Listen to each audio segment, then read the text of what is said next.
I never thought this would happen. Right now, a round of applause for fake people in the crowd, huh? That's kinda funny to me. They must think I'm a dummy. Nobody was hitting me up like I was a snake until they see me on IG looking like I own the bank. I'm like, this world is a game and I went up a rank. I seen that and like Biggie, I lost faith. What it do? It's your boy Chimmy the Gentleman. Y'all already know what time it is. We about to react to another video. We about to react to the life and death of Valentin Elizalde, I believe. Valentin Elizalde, I believe, but I know by the end of this video I'm gonna know his name. So you already know the cartel comment section.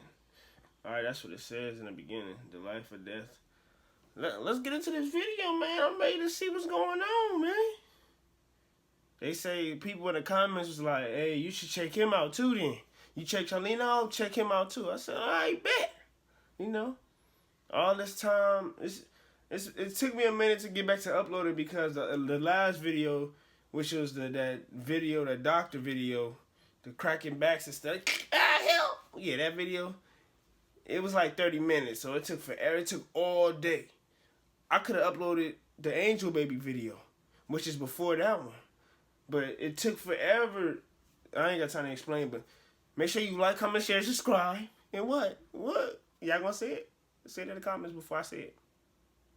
Instagram, man. Make sure you follow me on Instagram. What are you doing, man? Make sure y'all follow me on Twitter, too, man. Y'all already know what time it is. But let's stop talking. Let's get to the video, dog.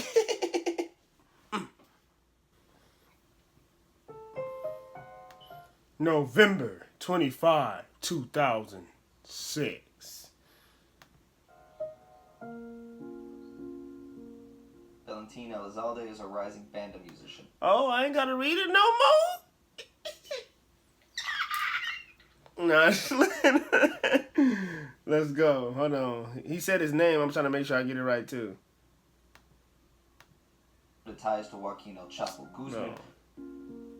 Valentin Elizalde is a rising banda musician with noted ties to... Elizalde.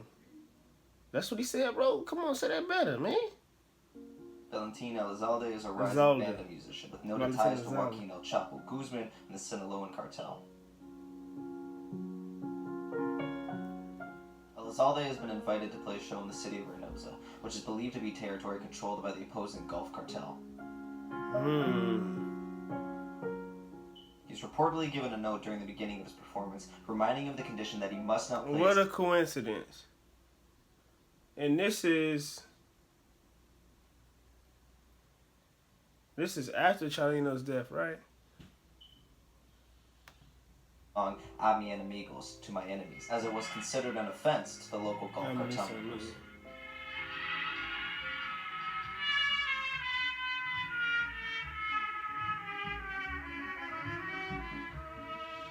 Elizalde would ignore these warnings and both start and close the show with that very song.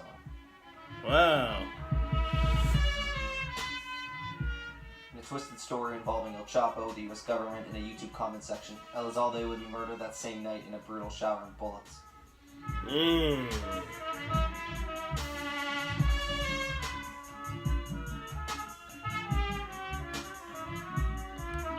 Conversation, the life and death of Valentin Elizalde.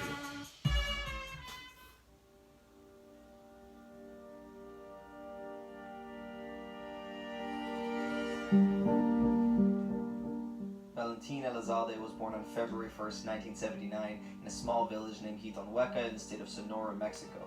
Shout out to everybody that lived there in Sonora, Mexico. He said, I don't know how he said that. Let me, you know what I'm saying? I'm trying to pronounce it, bro, so don't blame me. Valentin Elizalde was born on February 1st, 1979, in a small village named Huehuetlán in the state of Sonora, Mexico. Sonora, Mexico. Shout out to people that live there, dog. Elizalde's family would eventually settle in Guasave, Sinaloa, returning to the birthplace of his father, Valentin Elizalde. Sinaloa, hey! Lalo Elizalde was a widely known singer, With over 58 albums recorded during his 30-year career, he was known as El Gallo, or the Rooster, because of the powerful and brave tone of his singing voice.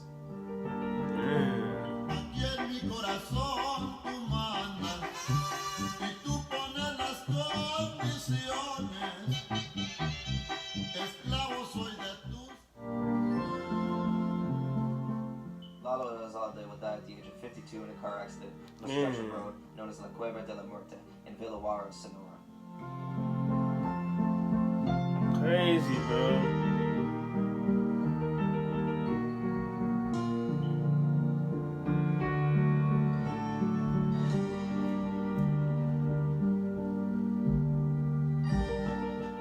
Through Lalo Elizalde's death, he would inspire his sons to perform music, with both Jesus and Valentin becoming established recording artists.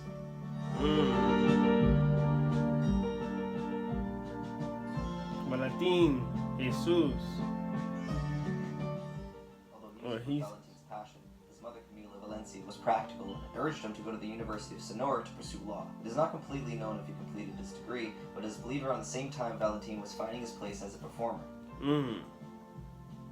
While performing, Elizalde caught the eye of Don Pedro Rivera, a regional musician and actor. Rivera was the same man that helped propel Chalino Sanchez to the heights of narco corrido fame nearly 10 years ago. Rivera. Same man that helped propel Chalino Sanchez to the heights of fame nearly 10 years ago. That's crazy, man. Recalls how Elizalde could command and captivate the room, reportedly playing nearly an hour past the scheduled time. What a coincidence, bro. Elizalde. He meet the dude that helped him level up, that helped Chalino Sanchez, and they both got a note on stage. What a coincidence. That's crazy, dog. Fame nearly 10 years ago. Rivera recalls how Elizalde could command and captivate the room, reportedly playing nearly an hour past the scheduled time. Elizalde would begin recording music in 1998 with his debut album Regreso en la Mafia. If y'all want to know how old I am, they just said it. I ain't telling y'all. Mafiosos, The Mafia's Return, released in 1999. And like many of his contemporaries, Elizalde would take time releasing his music in his early years, releasing roughly a record a year, eventually only 8 of his 14 while he was living. Valentin Elizalde, esto se llama Mi Virgencita. Siento que voy al cielo. Puedo decir que miro lo más hermoso del mundo entero. January 2001.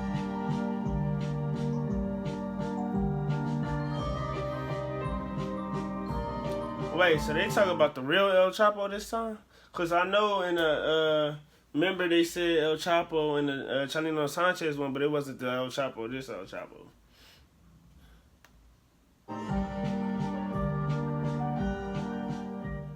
Joaquin El Chapo Guzman, then leader of the Sinaloa cartel, is in the midst of serving a 20-year sentence at Puente Grande due to a recent ruling by the Supreme Court of Mexico. The path has been cleared for Guzman's extradition to the USA. In a plan that involves 78 prison officials and briefcases of bribe money, El Chapo would be smuggled out of the maximum imprisonment on January 19th, 2001. Although in prison, El Chapo kept an active role in leading the Sinaloa cartel throughout his term. Elizalde would pay homage to the Sinaloa cartel and El Chapo through his music, which can be clearly seen in a song released in May 2001, El Escape del Chapo. Pues con la fuga del Chapo, muchos morirán de susto, y los que lo traicionaron ya no dormirán a sleep comfortably. Yeah, El Chapo, look.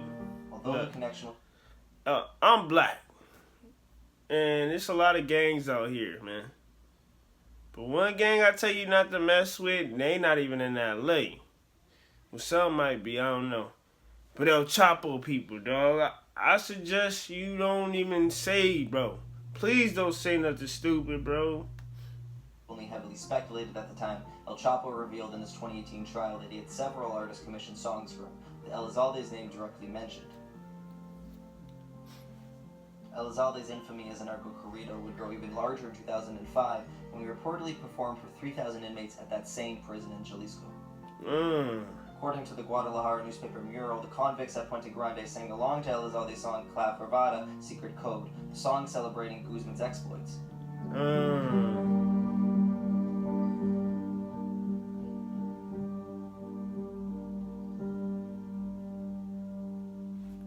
kids and all, man. You look like he was a good father, man, through these pictures. Fathered several children with a few different wives, although by all accounts, the extended family would remain amicable with each other. Valentin always made an effort to spend time with the children when he wasn't performing. Like I said, bruh, make sure y'all spending time with y'all kids, bruh. What's wrong with y'all out here, man? Y'all wasn't raised by good parents? If y'all wasn't raised by good parents, I can see why. But even if you wasn't, bro, you supposed to take that energy. Anything you do, you look off somebody, take the bad and make it good. Like, I had a stepdad that drunk. And I said I ain't gonna drink just because I used to see what he used to do. Like, he drink his all family time. But if he wasn't drinking, he act like he ain't know us. I ain't like all that, bro.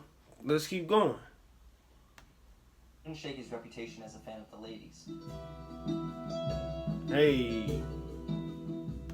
I'm looking for the ladies too. Where they at? Hey.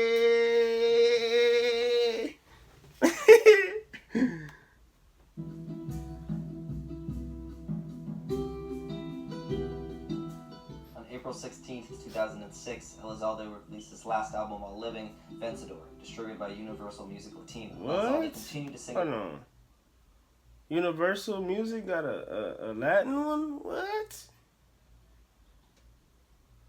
I know Universal got a music joint, but I didn't know they had a Latin joint. Themes of love, triumph, and the always popular Mexican gang world. Wait, hold on, y'all. Let me rewind what he said, because I ain't really hearing. Mexican gang world. Living, Vencedor, distributed by Universal Music Team. Elizalde continued to sing about themes of love, triumph, and the always popular Mexican gang world.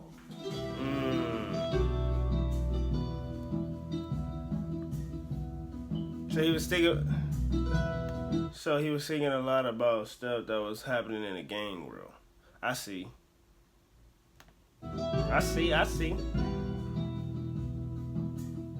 His most notorious song to date was released on this album, A Mi Enemigos, or To My Enemies, the same song that would eventually lead to his assassination almost exactly 7 months later.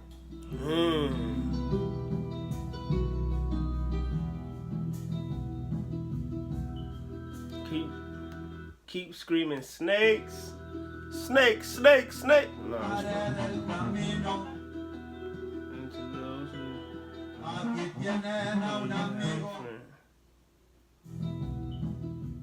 It was widely understood that the song was commissioned for El Chapo, leader of the Sinaloa cartel, was interpreted. It was widely understood that the song was commissioned for El Chapo, leader of the Sinaloa cartel, and was interrupted by enemy cartels as a direct threat. Now, I read that because sometimes he is going bullet speed, like, I didn't give a threat. Nigga, can I hear you first? God. Enemy cartels as a direct threat. Tensions rose to an all-time high when in August 2006, a YouTube user named Zeta Killer, uploaded a video on his channel featuring several images of executed members of the group Los Zetas, set to the music of Elizalde's A Mi Enemigos. One of the closing images shown was a picture of Alaska, who was known to be the head of the Los Zetas group at the time, later dying in a police shootout with authorities in 2012. Right.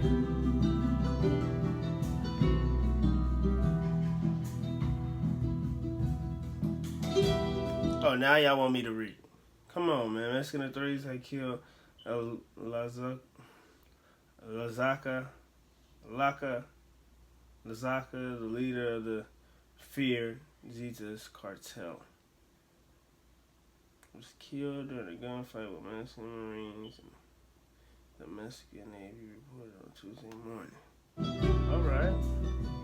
The Los Zetas were formed as a response to the Mexican government attempting to stifle the smuggling activities of the Gulf Cartel in the late 90s. Then leader of the Gulf Cartel, Ociel Cardenas Guillen, used his military connections to press for the best men possible to assist the cartel's operation.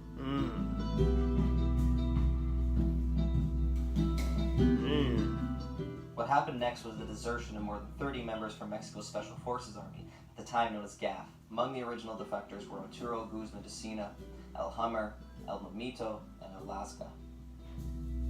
Right.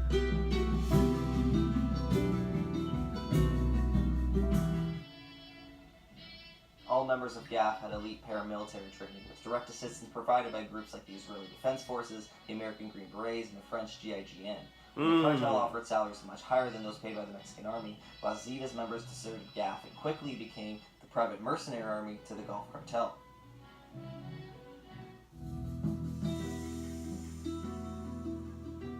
In a short period of time, Los Zetas would take a larger part in controlling Gulf Cartel activities and had an active hand in managing drug supply lines, extortion, and protection efforts. They had a special priority placed on the border city of Reynosa, Mexico, as it was a major pipeline for smuggling drugs into the USA. The comment section on Elizalde's video. Bro, this is crazy, bro. This whole thing. And just by, bro, I'm listening and everything. Like, y'all might be like, why is he not pausing the video saying stuff? Because I'm trying to get it all in my brain as well as really trying to listen, because this nigga is really going bullet speed. I promise you. If you look at this video while I'm looking at it, you're going to see this nigga zoom through the... This nigga is zoom. He have you ever been into a classroom and you got that one student that try to get the presentation done already? He like, the comment section is on the video is becoming a battleground in the cartel and with the fun and getting Chapo's followers.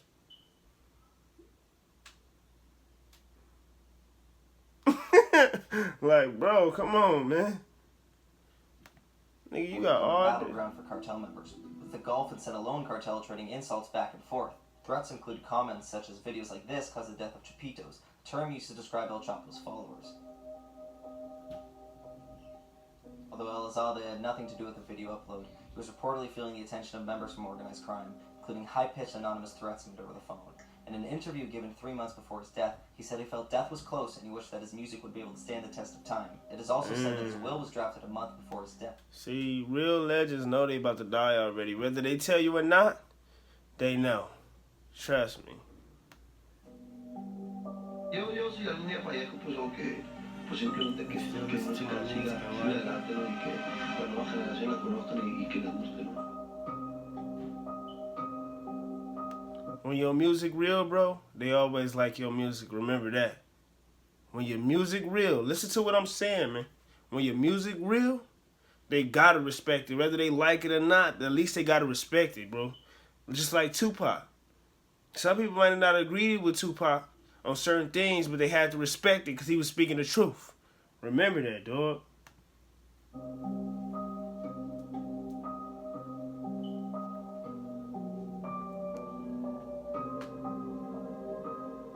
On November 24th, Elizalde was set to play a show in Reynosa, Mexico, territory that is considered to be in control by the Gulf Cartel and the ruthless Los Zetas. Despite prior warnings, Elizalde opens and closes. And he had warnings. It's crazy, man. You ask me if I got warnings, bro. If I got warnings, I ain't gonna go. Shout outs to him for going, though. He said, hey, man, I'm doing this for the people, man. Forget what these niggas talking about. I'm not that nigga, though. I'm gonna be like, all right, bro, we gotta figure out a way, because ain't no way. Because it ain't the fact that I'm scared. But why would I lose my life to niggas over here doing weird stuff, bro? I'm trying to do music, and you niggas over here telling me, you can't come over here. So I will find another way to do it.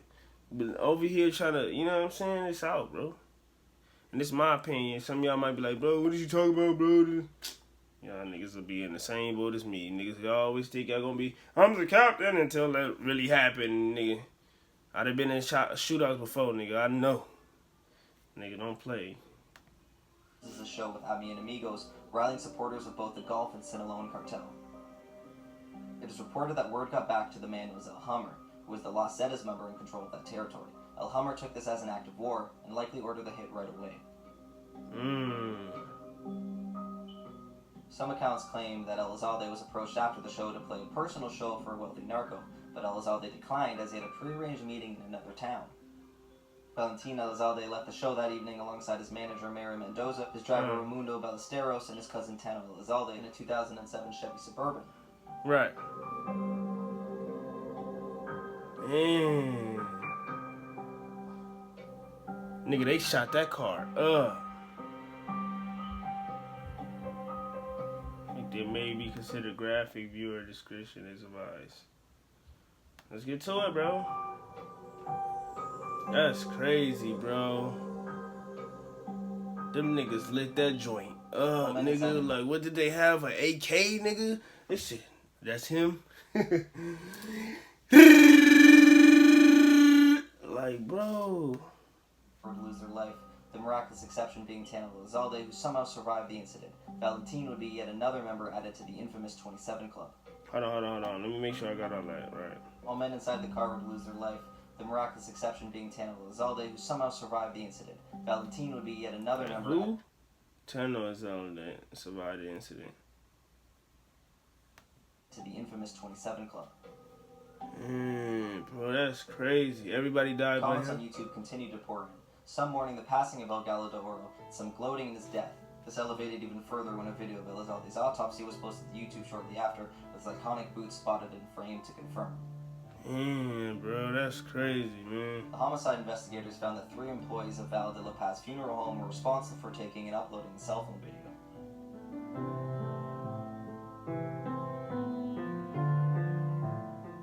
The hit is believed to be ordered by El Hummer, but carried out by a Los Zetas member known as Flanders 1.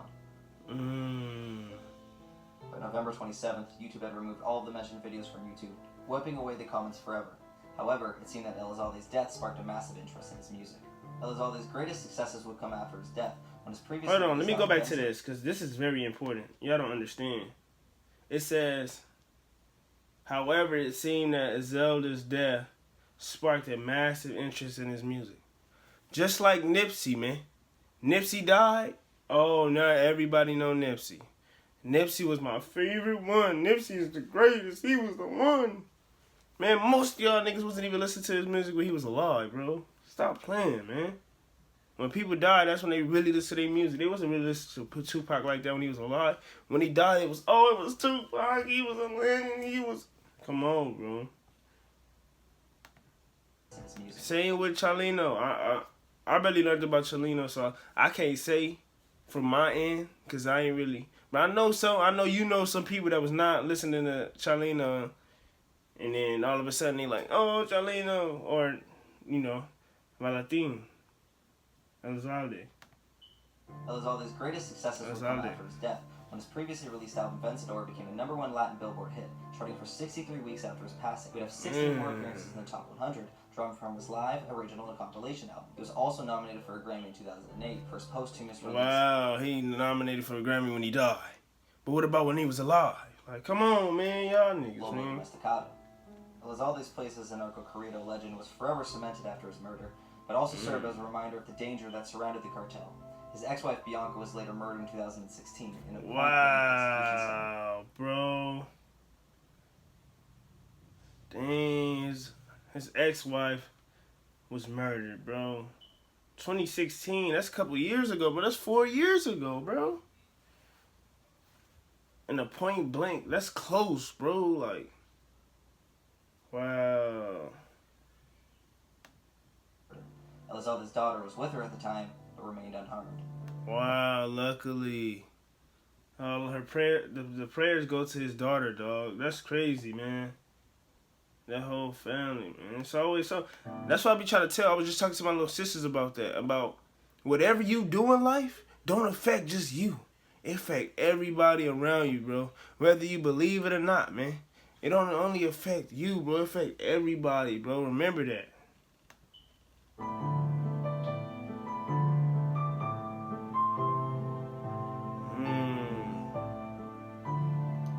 Valentin Elizalde, Valencia.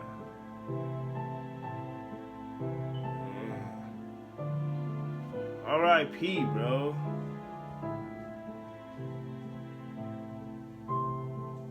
That's crazy, bro. R.I.P. to Valentin Elizalde. I know I'm kind of saying it wrong, but you know, I'm getting better, bro. It ain't like I'm fluent, bro. You know what I'm saying? Help me. But shout outs to him, R.I.P., bro. He said, I'm going to sing this, man. It is what it is. And then all this, bro, this crazy. His ex-wife died because of the situation. Like, that's like 10 years later, too. He died in like 2006, if I'm not mistaken, bro. I think it said that. Let me make sure, y'all, because I want to make sure my point right. Or what they say, that's when he got a letter. suspected ties to Joaquin El Chapo Guzman and the Sinaloan cartel. In a small village named Hitonhueca in the state of Sonora, Mexico. Yeah, bro, that's crazy, bro. Territory that is considered to be in control by... I'm just looking to see to make sure I'm at the... Some accounts claim that Elizalde was approached after the show to play a personal show and Elizalde in a 2007 Chevy Suburban. Right. And what year was that, bro? Declined as he had a prearranged meeting in another town. Valentin Elizalde left the show that evening alongside his manager Mary Mendoza, his driver Raimundo Ballesteros, and his cousin Tano Elizalde in a 2000... exception being Tano Elizalde, who somehow survived the incident. The comments on YouTube continued. Wait, was that in 2007, bro? Territory that is considered to be in control. On November 24th. Okay, so what years they show that at, bro? But y'all get the point, bro, because I don't remember where it says, and I'm looking for it, but I can't find it. But he said he had a 2007 car, bro, so he couldn't have died in 2006. I only said 2006 because in the beginning it says November 25th, 2006. That's the only reason why I said that, but you already know what time it is, man. If it's something I missed, make sure y'all comment it down in the, I was about to say description. Make sure y'all comment down in the comments, man. So, and then talk to me. I'll talk to y'all too if I miss something, man. You already know what time it is. I don't want to make this video too long because you already know what happened to my last video that took long. It took all day. So this your boy Tim the General, man. Make sure you like, comment, share, subscribe. Follow me on Instagram, Twitter, your whole life. Just Millie Rock sometimes. Like, get it right. You know what I'm saying? Live. If it's any more life and death situations by any other artist you feel that was good or whatnot, post them. Let me know in the comments. Everything. Let me stop talking. Hey, make sure you like, comment, share, subscribe, baby. Yeah. You fake niggas been there, try to come around. Let you slide with that swing, but it's not a playground. You'll get where Mary go. A round, tryna play tough in this hard part of town, clown. Quick to put a person in a place before I even learn nouns. If I set you somewhere, I'm there. I'm like a bloodhound. Niggas tryna judge me like they were.